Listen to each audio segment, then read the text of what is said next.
I was wondering if we could speak about lying, the phenomenon of lying, the choice to lie. So, a simple question: is it wrong to lie? You know, where can we go with that? Sure. It is. So now you can ask, why is it wrong to lie? As in, don't just take it as an authority who declared that lying is wrong, and now you must obey by it. Yeah, lying is wrong, but you want to investigate why it is wrong. So what's the first, most obvious thing that shows itself if you start to investigate why lying would be wrong? What is lying? Dishonesty. Dishonesty, but okay, so what are like dishonesty, lying, concealing, what all those things have in common? Are you not wanting something to be known? Exactly, which means something is, but you want to be different. So in its nature, it's a discrepancy, it's a contradiction. The two opposing things. One is the truth, and the other one is what you would prefer to be. But the problem with lying is, phenomenologically speaking, from a point of view of a person who practices mindfulness, tries to develop wisdom, the problem with lying is that you cannot deny the truth without implying that, without giving importance to your point of view over the truth. So that's why lying is practically wrong. Lying is practically an obstacle for developing wisdom. If you could say theoretically, lie, without perverting that existential order of truth and my point of view, then lying would not be unwholesome. But it is impossible to engage in an act of lying without implicitly, immediately fueling the wrong order, whereby it's my point of view, my preference that comes first, truth is second. And when I say truth, I mean factual presence of a self-arisen phenomena. And that's the key here. It's not like the truth, there is a lie and then there is a truth. No, you denying that whatever the truth is at the time by serving a lie means you implicitly also overriding the most self-evident basic nature of the arisen experience, that it comes first, structurally first. Your point of view is structurally second. So by engaging in a lie, you're engaging in perversion of that order. That's why even a little lie is as bad as a bad lie, as a big lie, from the point of view of the mind that wants to practice, because practice means undoing any perversion to the existential order of the five aggregates. In the same sense, like you cannot engage in a sensual act without sensual perceptions being implied. And sensual perceptions are sensual distortions. So in other words, you can't engage in sensuality without having, being distorted by sensuality at the same time, without fueling already persisting distortion of sensual perception. So you can't engage in a lie without fueling the existential distortion, basically, of the arisen phenomenon, the truth, the self-evident arising of whatever is present. Recognizing that arisen experience is there on its own means my attitude, my actions upon it are only because this thing allows my actions to be a possibility. In other words, if there is no, say, unpleasant feeling manifested, would you be even able to conceive acting out of an unpleasant feeling to try to get rid of it? You wouldn't. Or on a less fundamental level, if there's something like, I don't know, take some experience, you have to go to work. That's your arisen situation that persists there, that has its significance, like things you have to do. reasons why you have to do it, because you need to earn money, you need to do this, you need to provide. So that's your factual situation. On account of it, you'll be acting left and right and so on and deciding.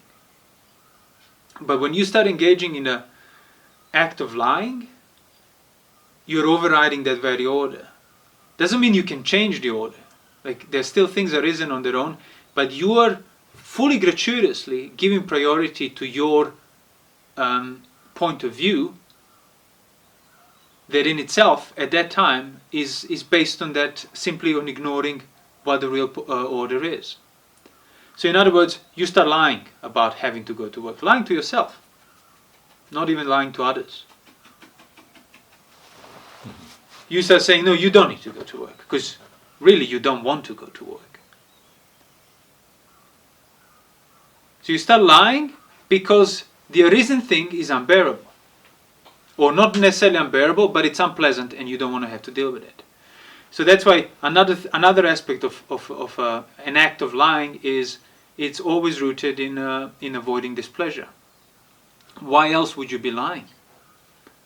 Unless you yourself perceive that if you don't admit the truth, you will avoid that displeasure, the pain of that truth. But can you really avoid the pain through sort of looking elsewhere? You can't. You're only acting out of it.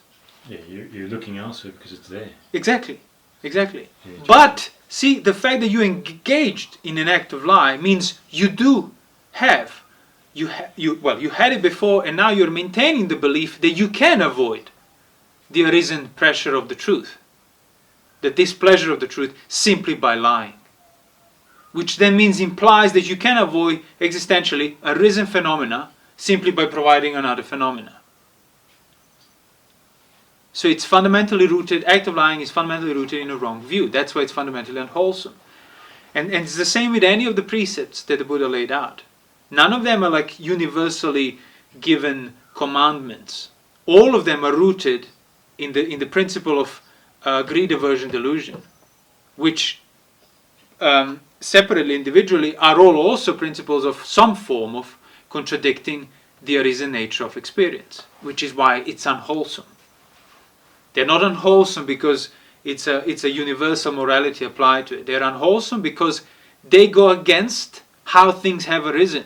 And that's how you can know for yourself that they're unwholesome, once you understand the nature of things, how they have arisen. So then you have a criteria for what's skillful, what's unskillful, what's wholesome, what's unwholesome. So that's why lying is always wrong, because it always goes against the principle, against the nature of an arisen thing, whatever that thing is. So the example we gave, you don't want to go and do this particular work. Now you can admit that. You don't have to lie to yourself. But that means now you have to take responsibility for the displeasure you're feeling. Oh, the work needs to be done, but I choose not to. Which means all the reasons they were making me do this work, supporting my family, earning, whatever else necessary, whatever else was the motivation for working, I'm now responsible for not meeting any of those requirements. So when down the line circumstances remind me of that, my family starts asking for money, or I get sick and I can't pay for my treatment and so on, it's because I chose to not do this particular work. So I'm responsible for that. So now this future misfortune that came as a result of not being able to look after yourself is because you chose not to look after yourself. There's nothing wrong with that. That's the thing. You have every right to choose to not. But that means you must take responsibility for what comes out of it. But now that means, by trying to avoid the responsibility of doing my duty, for example, now actually I'm paying the price, which is much even worse. Now I can't provide for the family, I don't have enough money for this, I don't have enough money for that, I don't have enough money for food, and that's on you. The result of your choice to avoid work. And that's very unpleasant. You have to admit that it's on you. So now all this, and it can endure for weeks and months, for as long as you don't get out of that situation. But it's still a responsible thing to do. Admit the weight of your choices. But it's way too easy to not admit it. If only you find another reason for you not doing the work, apart from you not wanting to do the work. And that's the nature of bad faith and existential philosophy. Which is like, it's like lying, but not quite lying, because you're not necessarily fully self-aware of the truth, because it's the very truth you're trying to cover up for yourself. So now if I say, well, I couldn't work because of such and such, whatever, things came, like, I couldn't work because it was raining. It's not like, oh, I couldn't work because I chose rain to be the reason for my not working. But if you say, no, it was raining, so I couldn't work, which means now when I don't have enough money, it's because it's the weather's fault. So you bypass responsibility for not working at the time, and then consequently for all the future issues that came out, that there were results of not working, are also bypassed. Because see, it's not on me. That's why people always inherently, is the easiest thing to blame another, or to blame circumstances. And that's that inauthentic attitude we speak about often in our videos. Because unless you take responsibility on that fundamental level, you'll never have a basis for Dhamma to apply. And fundamental responsibility is suffering. Again, like, you don't want to work because it's unpleasant. You don't want to accept future responsibility for the consequences of your not working because it's unpleasant. So fundamentally, you don't want to suffer, and you keep avoiding displeasure as the only mean of dealing with suffering that you know. But it doesn't deal with it. Evading suffering can only be done because suffering has arisen. That's the truth. Displeasure is manifested, and you're liable to future manifestation of displeasure. That's the truth that you will never understand, because all your actions revolve around avoiding that very truth. And then lying to other people is just extension of this very principle. So you can't undo that principle, as in lying to yourself, unless you stop habitually lying to other people. But ceasing to lie to other people doesn't necessarily mean you will automatically undo lying to yourself. That takes a further effort, but that further effort is only possible on the basis of the first effort of stop lying to others. Stop maintaining, basically. Stop proliferating that wrong order of things through your acts of lying to others. So you reduce it a bit, and then you will be able to stop lying to yourself as well. And that's how you can accept responsibility. And suffering, as I said, is a fundamental responsibility. See, you can say, oh, I suffer because he said this. Or I suffer because I didn't get enough. Or I suffer because, I lost my family or something like that. And if those things were truly rooted in... if suffering was truly rooted in those things, you wouldn't be able to be free from it. But as the Buddha himself understood and then taught to others, fortunately it isn't rooted in those things. It's rooted in your resistance of the disagreeable things that come your way. But those are two different things. But for as long as your actions maintain the view that it's in the things, in what he said or she said or what I had, what I lost, you will never take responsibility for suffering. As in, you will never take responsibility for your resistance to the disagreeable experience. And because of that, you will always remain affected by the disagreeable experience.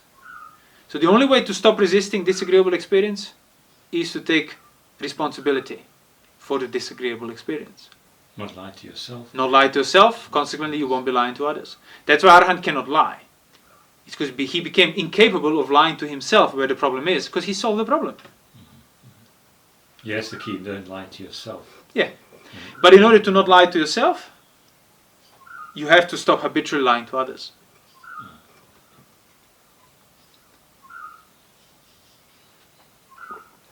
So what about these common white lies? Again, like it doesn't look so bad. Yeah, so it's not as bad, but if you have to be strict, and you have to see, does it partake in the principle of lying? Principle you're trying to undo. Principle of perverting the order of existence, putting the blame where the blame isn't.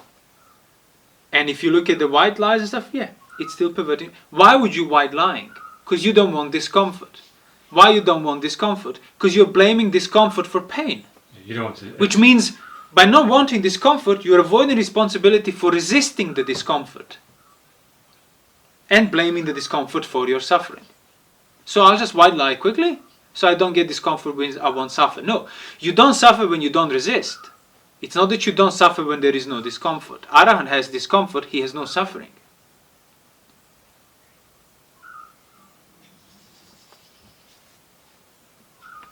So that's why white lies are bad.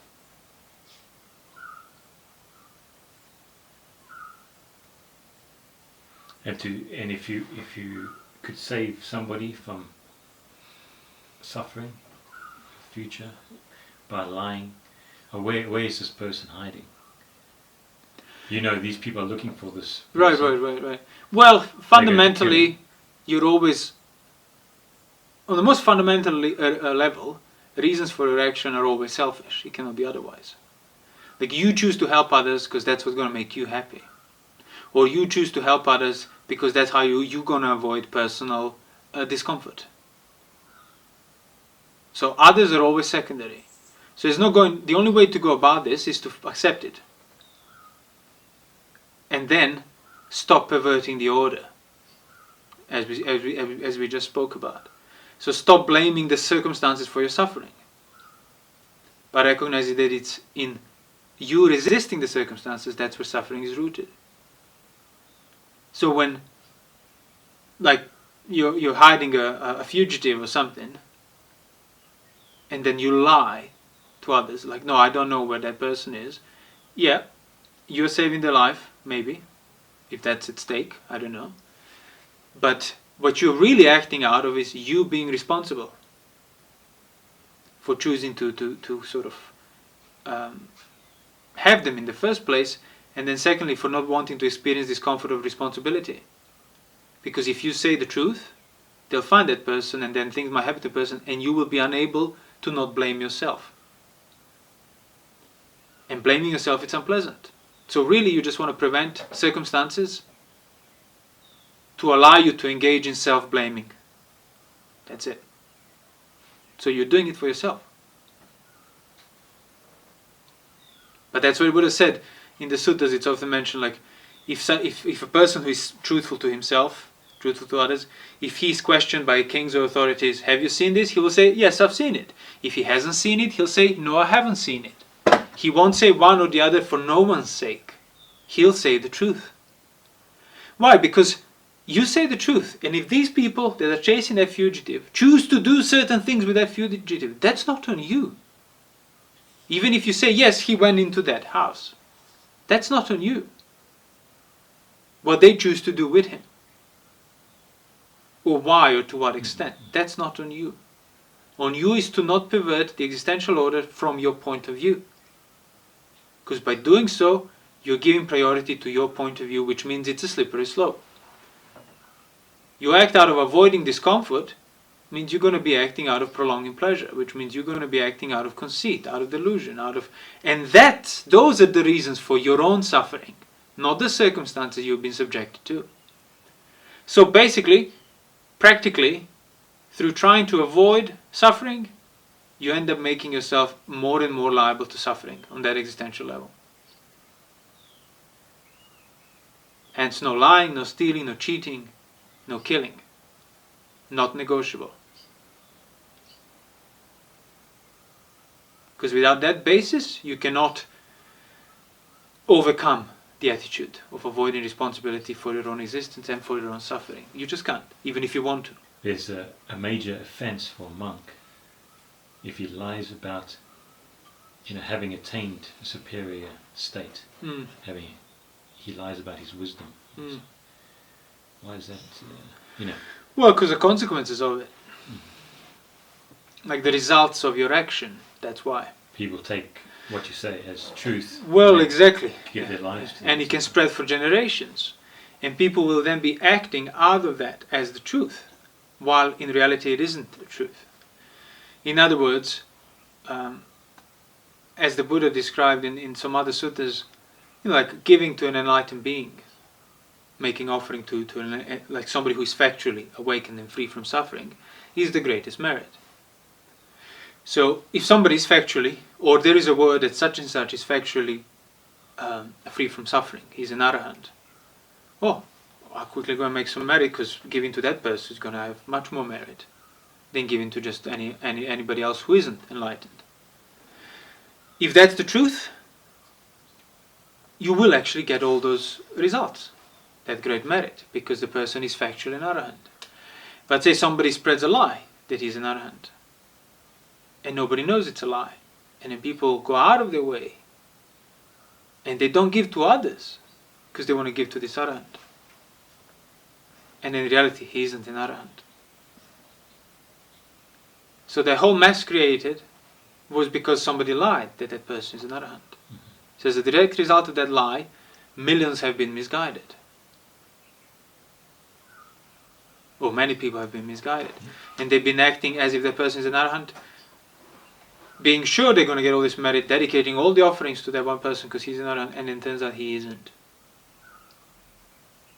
So they've been deceived directly as a result of that lie, which means the person who lied is going to be responsible for that mass deception cause, which can, as I said, can last for generations. So that's why it's bad.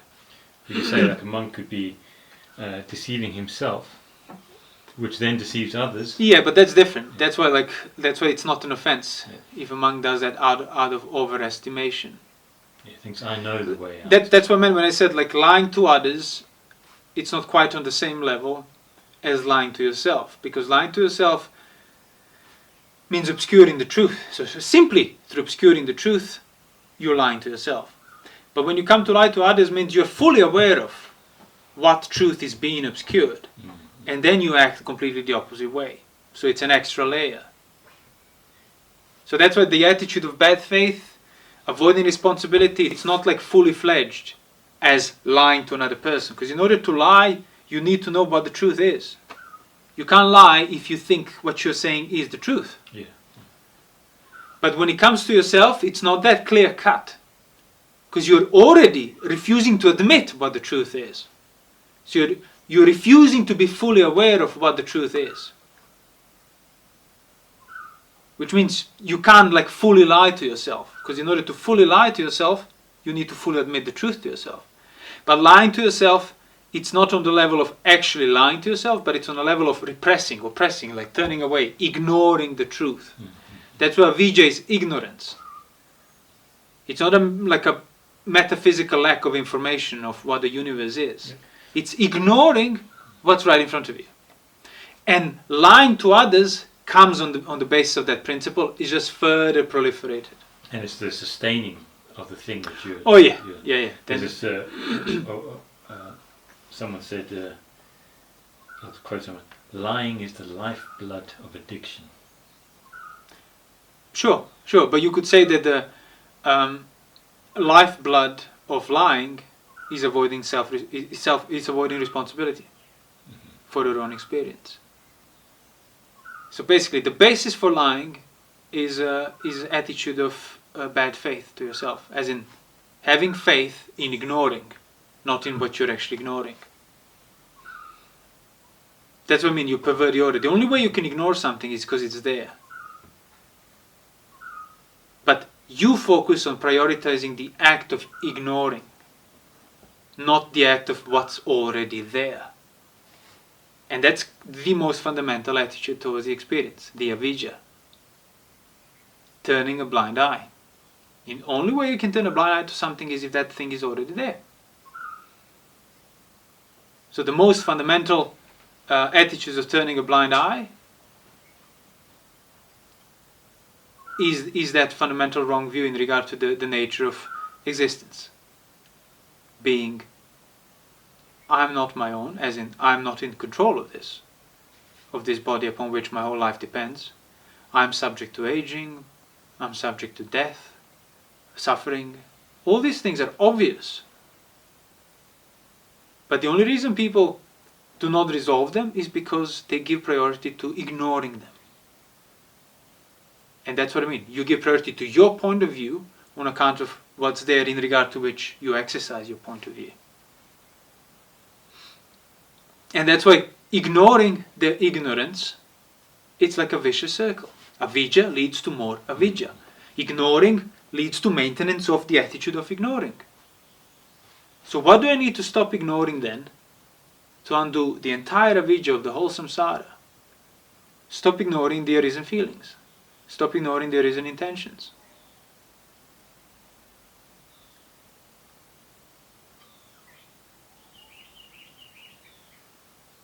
And that's why a person who has made that effort and stopped ignoring these things will become incapable of engaging in ill will, anger, lying, cheating, even sensuality.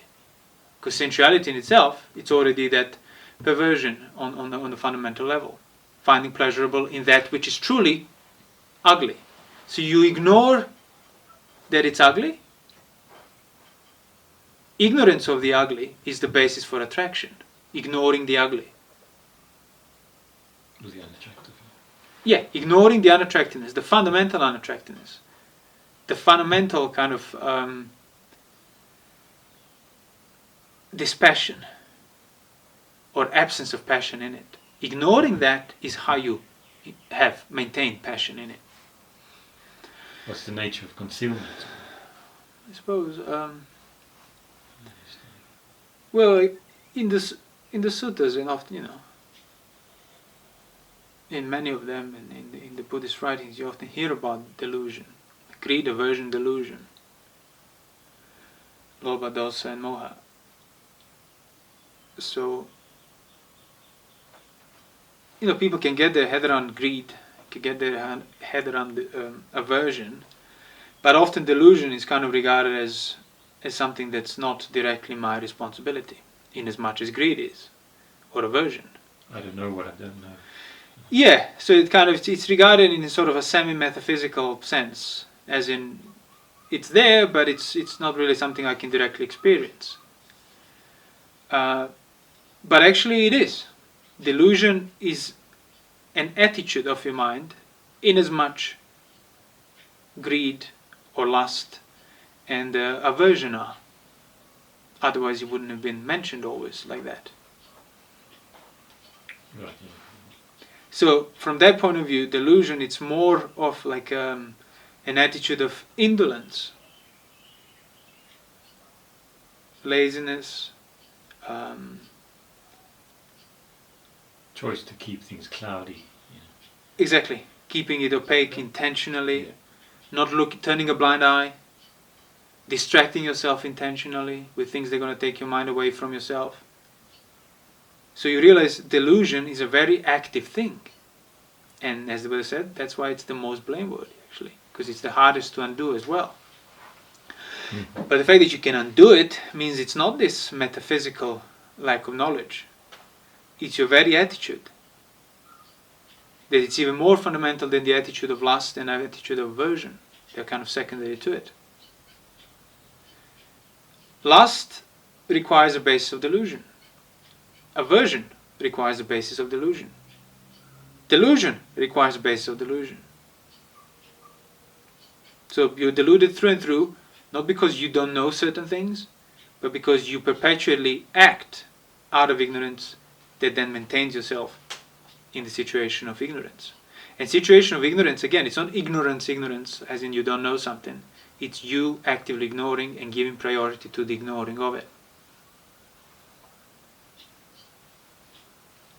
So choosing to distract yourself, for example. So actively making a choice that will result in certain actions that are not necessarily lustful or hateful, but are based upon wanting to be self-aware, for example. So entertainment or distraction in general. Oh, I'm bored by myself because I'm aware of everything and it's very unpleasant. So I'll just go and chat to some people randomly. Not for sensual reasons or because I hate them, just because I want something to do. So often needing things to do is rooted in delusion, as in distraction, as in indolence, on the level of Like you can be very diligent externally, he's doing all this work, but the reasons for you doing that work are rooted in you wanting to turn a blind eye in regard to yourself. You don't want to be self-aware, basically. You don't want to see the truth of your mind. Well, yeah, because that will result in the unpleasant truths of your mind, or simply unpleasant states of boredom and so on. So I better find something to do. I better find an external purpose. Yes, that doing. It will occupy my mind, so my mind won't be aware of itself, because being aware of itself is too unpleasant, is too threatening. It's a way of keep covering up the truth. Exactly. The cover up. It's the way of maintaining yourself in a state of cover up. Yeah. Keep the dust moving. Exactly. So otherwise, if it settles, you get to see what's there, and it's unpleasant. That's the thing. You say self-aware. It sounds like a good thing, but it's like the most painful thing. It is. Yeah. You know, and the thing most people avoid. Yeah, that's why solitude is very unpleasant to begin with. Yeah. That's why, as the Buddha himself said many times, he practices so you develop the pleasure of solitude. You won't get it right away. If done rightly, it's unpleasant. Because you're going against the grain of all the distraction you got used to it and that your existence depends upon. But that's it. Like when you get into when you stop maintaining all these attitudes they were based upon obscuring the self-awareness. So when you stop feeding those attitudes, the self-awareness increases. But it feels like the boredom starts giving rise to dread and anxiety. Feels like you yourself are drowning. It's crushing you. But what is actually crushing is your assumed level of your own being, the one that you've been proliferating. It's not actually crushing you.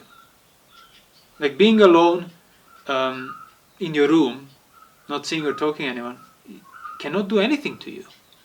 But yeah, your mind can sort of drown in it. Because the mind became dependent upon a certain degree of engagement with the world. That is its threshold. But that's not a static thing, that threshold. Which means the more you engage, the more dependent upon engagement you become. The less engaged, well, initially it might hurt the lesser engagement because you used to engage more, but then you get used to that. And then it will not be unpleasant. In the same sense, like you have a very hectic person who's been sort of doing a lot, engaging a lot, working a lot, for whatever reasons. And then if he was made to sit down and stop engaging to that level, the discrepancy would be just too much to handle. But if he gradually starts doing that and then starts ceasing his engagement, he'll get used to that new level of lacking the engagement that he used to have. Which means you are responsible for the threshold of where your being is. That's what when it says his consciousness gets established upon that. Like that becomes the norm, that becomes what you're used to it, which means anything less than that is going to fill you with anxiety and dread.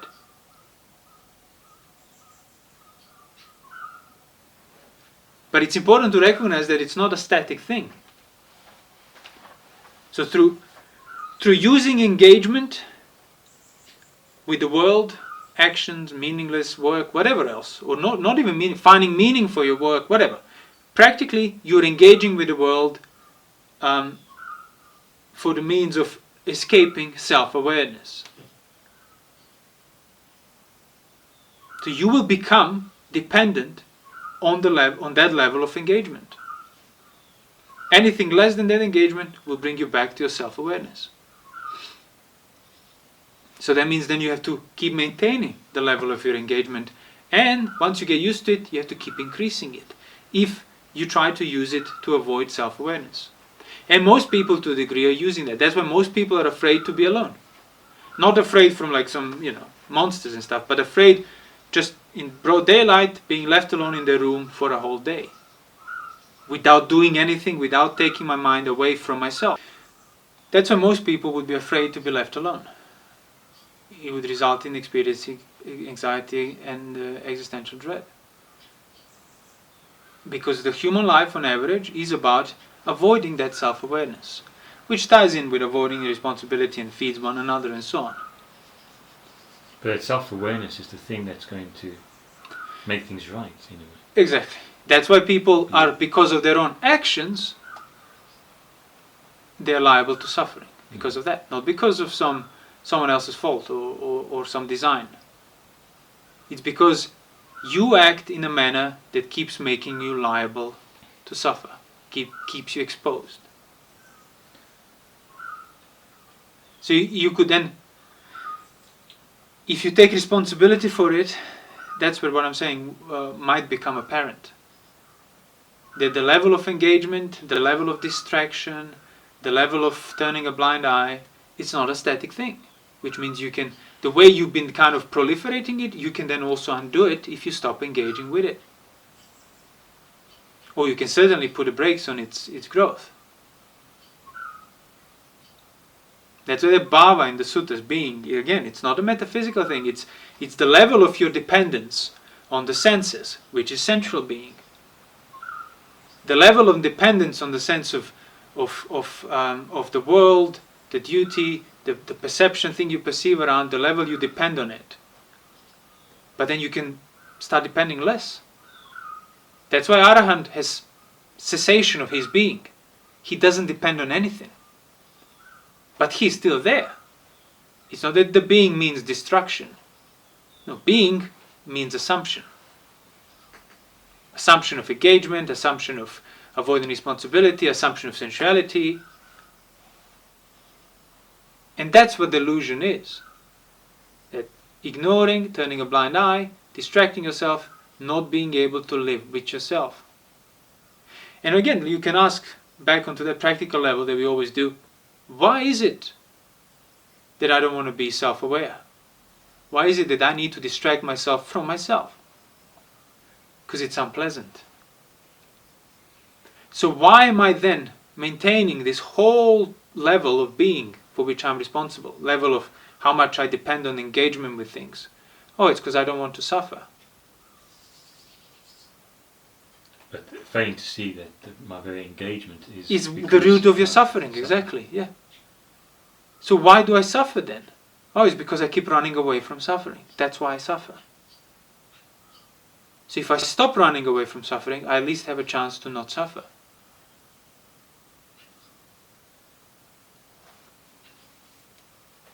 There was an example I heard that people in prison,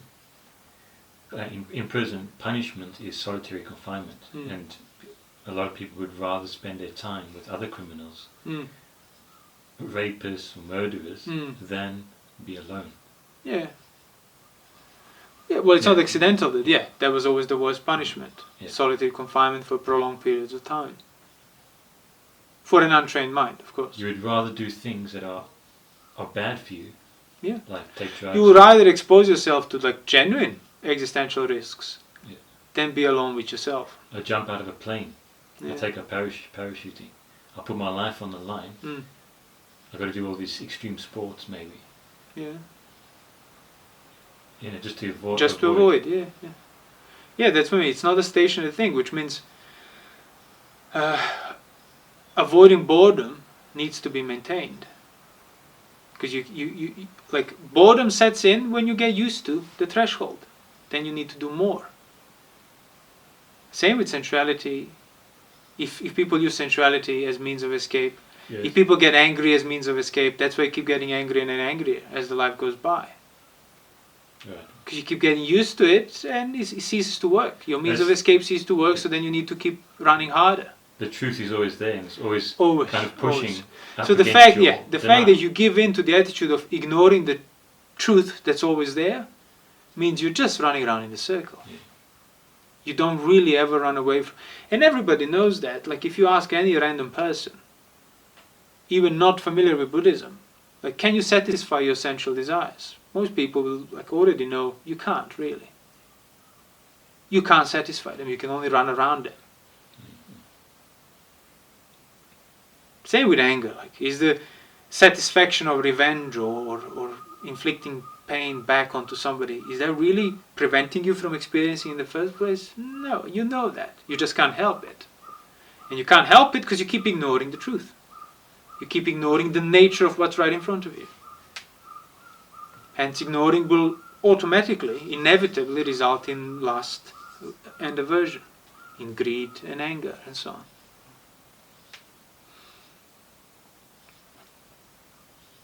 But that doesn't mean that, if you lock yourself in the room and stop engaging with the world, that you will automatically arrive at the right understanding either. Because it's a subtle thing. That's why the Buddha's instruction was necessary. Or the instruction of somebody externally who's done it themselves the right way.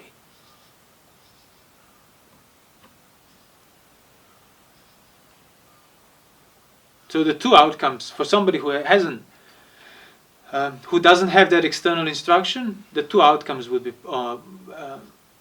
madness. Yeah, the only two outcomes basically would be possible if they were to say lock themselves in.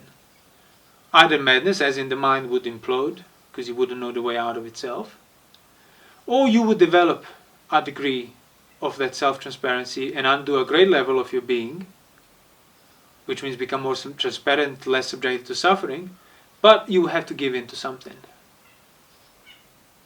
You wouldn't be able to maintain that transparency all the way to the core of your being, whereby you've undone every single slightest of existential discrepancies or slightest of the conceits, as the Buddha called them, and become an arahant. Because if you do that, you would be like self-enlightened. So theoretically it's possible, but practically it's highly unlikely.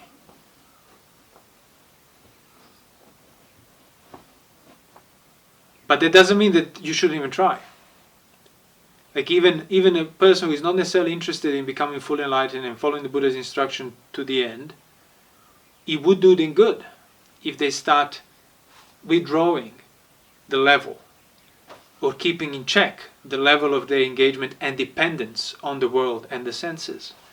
Why? Because the life will end in you losing that dependence. Through sickness, aging and death, losing your senses, losing the perception of the world, losing the things upon which your existence depends, or rather things you used to maintain the level of being that sort of help you to ignore yourself to that extent, to be not aware of yourself and responsibility that's inherent in that awareness. If the life were truly to last forever and you will always stay in the control of your senses, yeah, that's fine, no problem, you can do it. But it isn't, and you know that, everybody knows that. Yet you act like you will live forever. And the more you're dependent on the senses, they will disappear and break apart, the more you'll be affected when that happens. The less you're dependent, the less you'll be affected. Means the less you'll suffer. It's like the simile Buddha gave, climbing the tree to eat the mangoes. And eventually, somebody is bound to come up and cut that tree because they can't climb the tree and eat the mangoes. Or even if they don't, the mangoes will age and break down and the tree will fall. The higher you were climbed on that tree, the harder you will crash. The more suffering you will experience. But if you kept yourself in check and stay maybe with lower branches, if you couldn't help yourself but climb the tree in the first place, then at least kept yourself in check, use your reason, self-reflection to not proliferate too far out. In practical terms, you kept yourself in check how much you depend on distraction, how much you depend on other people, other people's company, how much you depend on gratuitous health, senses, ability to access the world and so on and distract yourself with it. If you reflected on it, you will keep yourself in check and then won't go too far in it. So then when you do get sick, when your senses do start to fail, when people leave you or die or don't do what you want to do, you won't be as affected. Because you haven't made yourself as dependent.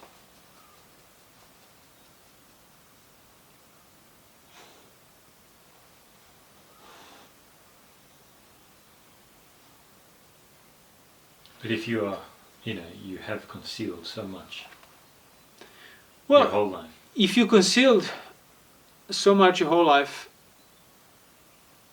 it's never too late to start undoing that concealment.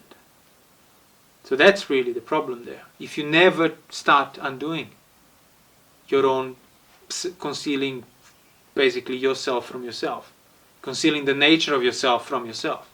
You've never actually faced displeasure. Yeah.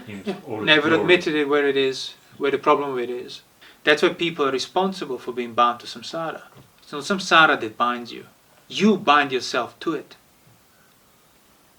And the Buddha said something to the same effect when he said it's because people take what's not theirs, what shouldn't be theirs, what cannot be theirs, as if it's theirs, and they act out of it. That's why the Mara does with them what he wants, controls them, subjects you to all these things. What are the things that cannot be yours and shouldn't be yours and you keep taking as yours and that actually belong to Mara, don't belong to you? It's your eyes and your sights, your nose and your smells. So your very senses, the nature of them shows you that it's not yours. You ignore it, you automatically take it as yours. That's why just turning a blind eye is enough in itself to result in the whole mass of suffering. It's not like I turn a blind eye, then I do a second step of taking it as mine, then I do this, then no. Turning a blind eye to the nature of your senses, for example, your eyes, your nose, your body, your life, means automatically implies taking it as mine. Because if I ignore that it's not mine, I automatically imply that it's mine, that it's for me, that is in my control. And then you keep acting as if it is your control, and that's how you perpetuate turning of the blind eye. You keep acting out of it. So you have to stop acting out of it, and then stop doing it internally. Stop turning that blind eye. Start admitting it. Go against the grain. So that's why everybody can benefit from solitude to the extent that they are able to practice it. But if you don't practice it to full extent, well, you have to take responsibility for that as well. So you might find yourself already too far in life, whereby you can't just withdraw from everything because there will be consequences, but that's no one else's responsibility. You are responsible for finding yourself in such situation. But now people realize that situation they can't withdraw themselves from it, so then they feel justified in avoiding responsibility for it, and that's completely extra. Yeah, you might not be able. You have infants and whatever other family members depending on you, so you can't just leave because they'll die. But that doesn't mean you're justified now in ignoring responsibility for that situation that you yourself built up. So yeah, you can't ignore the fact that your choices brought you in these circumstances that now other lives depend upon you, but that doesn't mean you should take responsibility for it, no matter how late that responsibility comes. The recognition of that responsibility comes. It's still better to take it than to then ignore it further. Because who knows, through taking responsibility, some new ways and options might present themselves that you won't see for as long as you're avoiding responsibility for it. But people don't take responsibility because it's too unpleasant.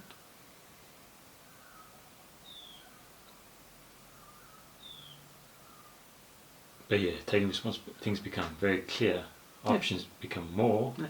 But because you're too concerned about not experiencing discomfort, you basically obscure yourself, and limit all these options that you could have otherwise became aware of. Yeah. That's why you actually get more resilience, less subjected to suffering through admitting, to taking responsibility. Initially it's more unpleasant, but in the long run it's actually far more pleasant. Far less unpleasant, let's put it like that.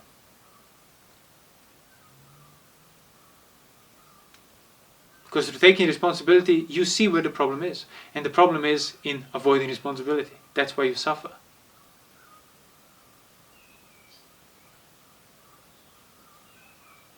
So you suffer not because disagreeable feeling touches you. You suffer because you avoid responsibility for the suffering in regard to the disagreeable feeling.